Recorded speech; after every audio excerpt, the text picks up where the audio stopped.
elementary school children who it was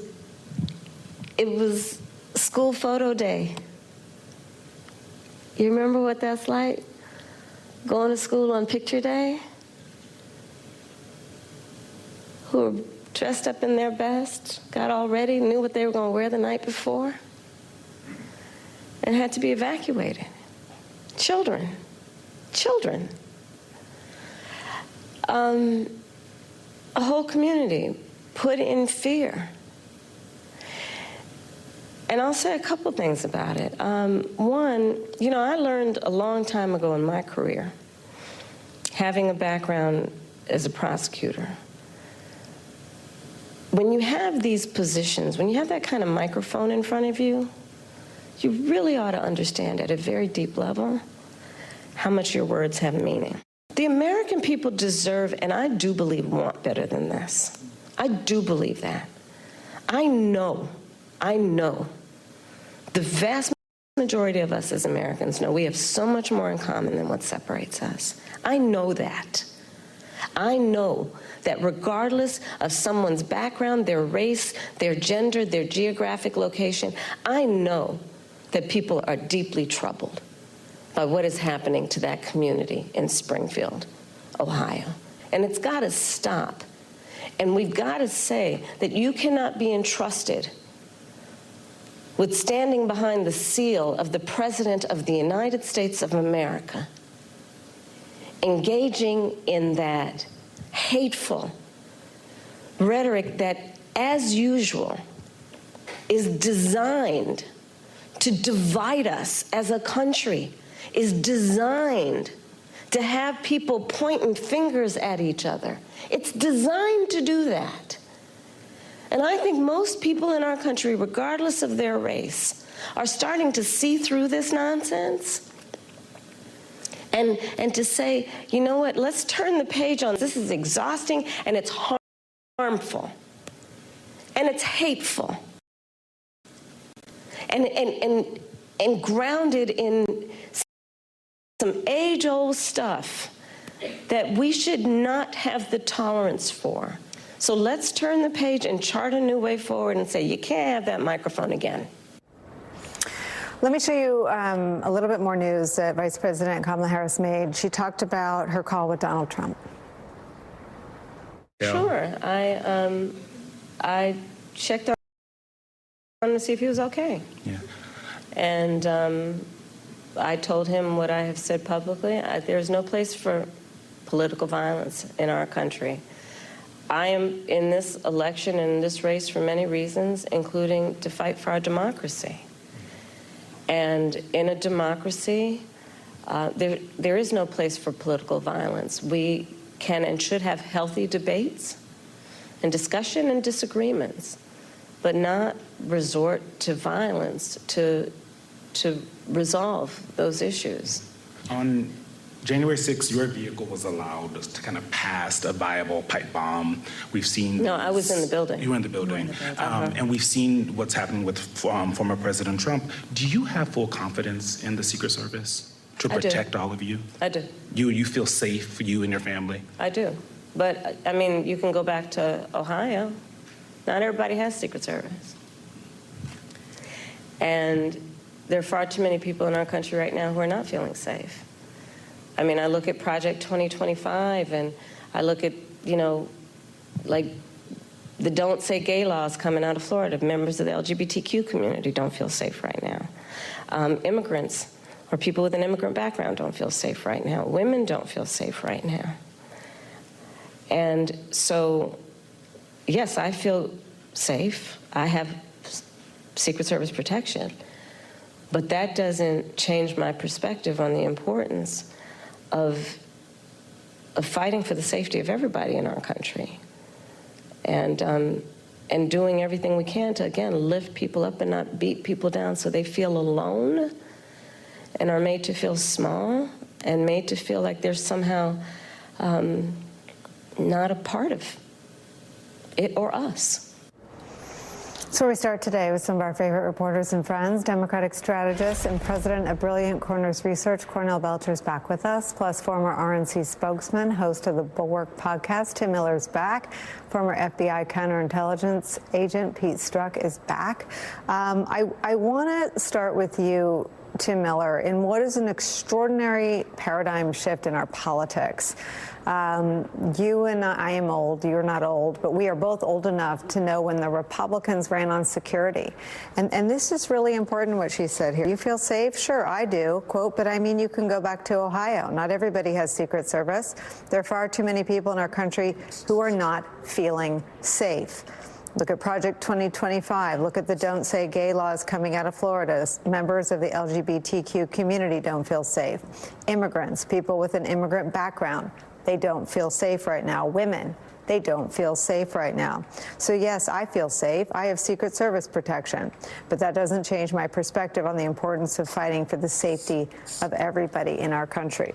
The Harris campaign and Vice President Harris herself is the only candidate running on security in this election 50 days from now. And I think you look at what Trump and Vance are doing to the people living in Ohio. You look what they do by targeting all those people she listed there.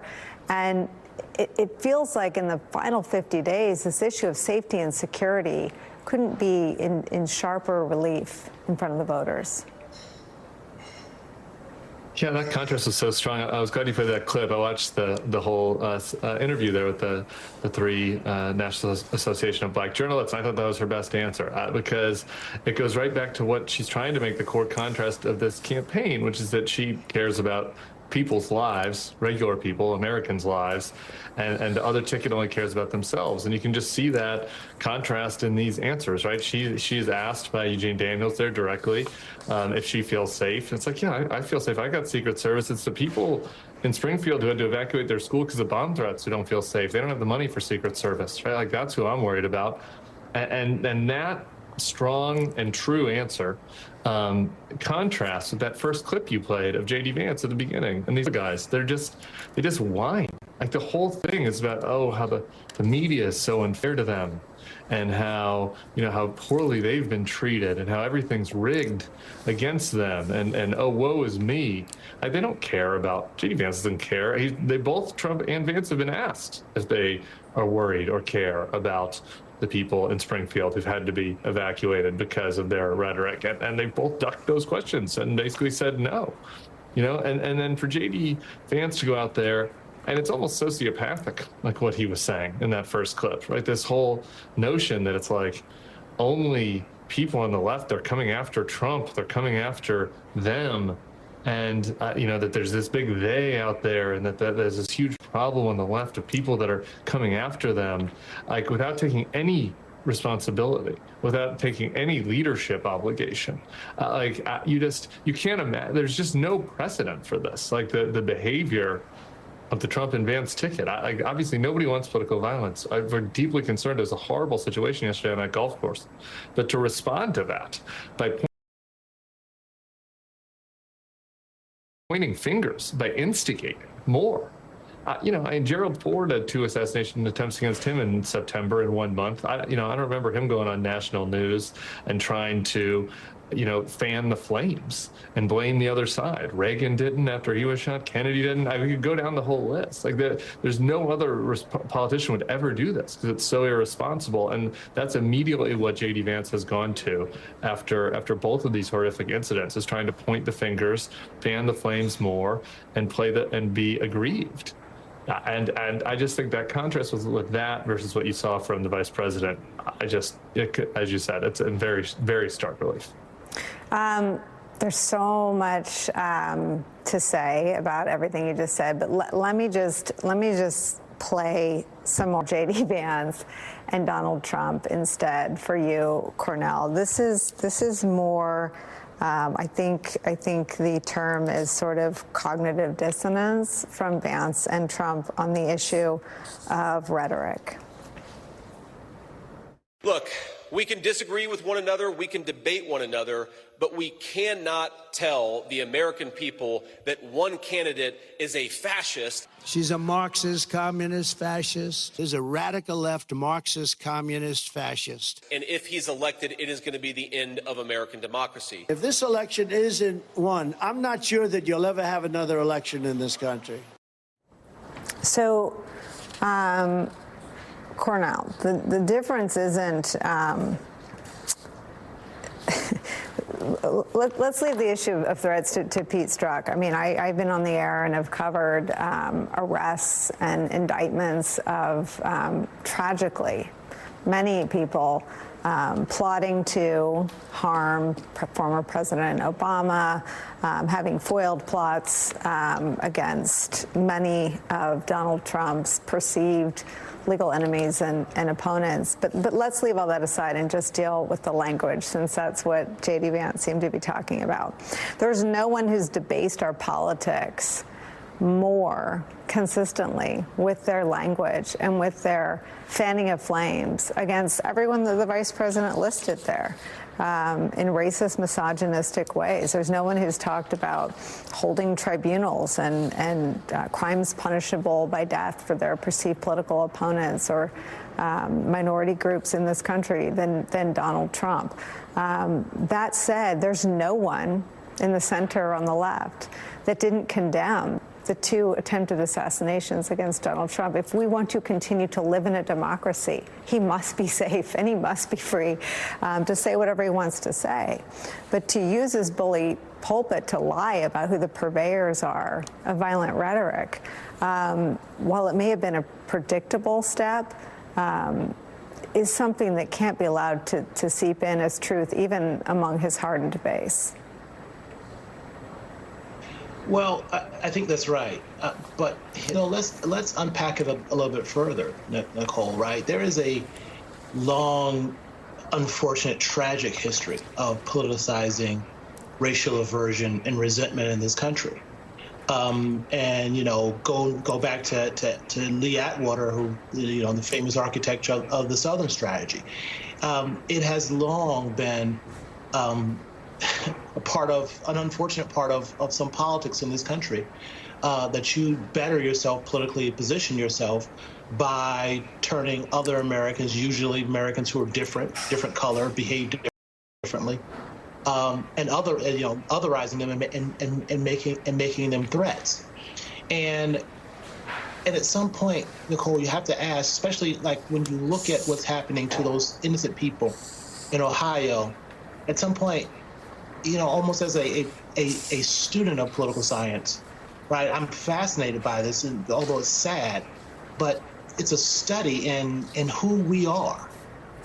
How many times are we going to fall for this? How many times are the working people of this country going to continue to allow, themselves to be pit against each other, while guys like Donald Trump make big promises to Wall Street and oil and big special interests? If you fund my campaign, I'm going to take care of you. While we fight over crumbs, and we fight each other because we're brown or we come from a different place. This has been a classic American political trick for a long time. I'm hoping, Nicolle, that dog doesn't hunt anymore. Yeah. I'm hoping that you'll see in Middle America those moderate, middle-of-the-road voters who are struggling with their own issues about the economy and safety and freedoms and rights, and go, is this what I want 4 more years of? I want 4 more years of being pitted against each other, of violent talk and hate, right? Which forget, he was just on Twitter saying that he hates Taylor Swift.